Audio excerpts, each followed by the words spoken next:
बड़े एस्ट्रोलॉजी सभी का स्वागत करती है। देखिए, आज मैं बताऊंगा सैटर्न और केतु के कॉम्बिनेशन के बारे में। अगर आपकी कुंडली में सैटर्न से केतु इन भावों में बैठा है, यानी सैटर्न के साथ केतु हो, अगले घर में हो, पंचम और नवम में हो, तो इसका मतलब आप सैटर्न और केतु के इफेक्ट आपकी लाइफ में ज़रूर देख पा रहे होंगे। क्योंकि सैटर्न और केतु एक दूसरे के एनिमी माने जाते हैं।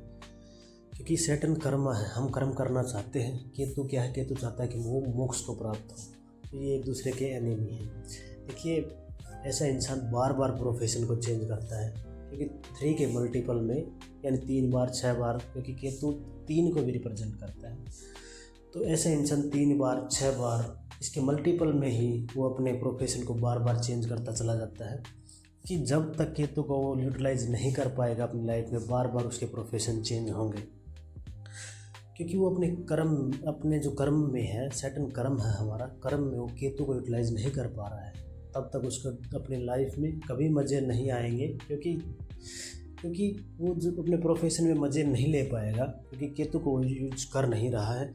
तो उसको यूज करने के लिए देखिए, उसके एट्रीब्यूट्स हमें जानने बहुत ज़रूरी है। केतु का काम क्या है? केतु एक हीलिंग का काम भी करता है। हीलर कहने का मतलब है कि मोक्ष। केतु क्या है? मोक्ष। यानी अगर जब मान लीजिए हम किसी दूसरे आदमी कोई दुखी हैं, उसको हम कुछ हील कराते हैं, यानी उसको उसके दुख को उससे दूर करते हैं, तो इसका मतलब आप केतु, सैटर्न आपका कर्म है, वो कर्म कर रहे हैं। ठीक है। केतु मतलब उसके दुखों को दूर करना, यानी मोक्ष को प्राप्ति कराना। आप ये काम दूसरों के लिए कर रहे हैं, तो इसका मतलब आप केतु का यूटिलाइज कर रहे हैं, और उसमें आपको इंटरेस्ट भी आएगा, क्योंकि आप उसको केतु का यूटिलाइज किया है।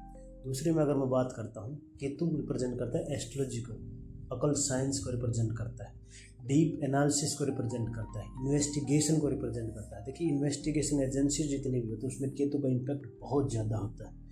देखिए, राहु से भी देखा जाता है, लेकिन मेरे हिसाब से जितनी भी मैंने कुंडलियाँ देखी हैं, उनमें सबसे ज़्यादा मोस्ट जो रोल प्ले किया है वो केतु ने किया है। क्योंकि केतु डीप एनालिसिस कराता है, इसलिए केतु का जो इम्पैक्ट है वो बहुत ज़्यादा होता है। और एक केतु सैटर्न केतु के कॉम्बिनेशन के बारे में एक बात हमेशा सभी को याद रखनी चाहिए कि सैटर्न कर्म है, केतु कोई छोटी चीज़ को दर्शाता है। आप कहीं भी छोटी, मान लीजिए छोटी कोई उसमें कंपनी में काम करने वाले होते हैं, तो इसका मतलब ये आपके लिए बहुत बेनिफिशियल है। क्योंकि सैटर्न केतु छोटी चीज़ को दर्शाता है। आप कभी भी काम करें, कोई छोटे सिरे से काम करें, आप जीरो से स्टार्ट करें, ठीक है, आप उसको बड़ा रूप देने की कोशिश ना करें। क्योंकि आप जब भी कर्म में उसको बड़ा रूप देने की कोशिश कर रहे हैं, तो इसका मतलब है कि आप राहु को यूटिलाइज कर रहे हैं, यानी वहाँ पे आप केतु का यूटिलाइज नहीं कर रहे हैं। तो आपका सैटर्न केतु का कॉम्बिनेशन फिर एक दूसरे के लिए एनिमी का कारक बन जाएगा। तो आप किसी भी चीज़ को कर रहे हैं, तो उसके छोटे छोटे पार्ट्स में आप करें, तो उसके लिए आप सैटर्न केतु बहुत अच्छा रोल प्ले करेगा उसमें, और आप अच्छे इसका आनंद ले पाएंगे अपने उस प्रोफेशन में। देखिए, जब भी सैटर्न और केतु का ट्रांजिट होता है, यानी एक दूसरे से मिलते हैं, यानी सैटर्न के ऊपर से केतु का ट्रांजिट जिसकी भी कुंडली में हुआ है, वो ज़रूर मैसेज करें कि उनका वो समय कैसा रहा है।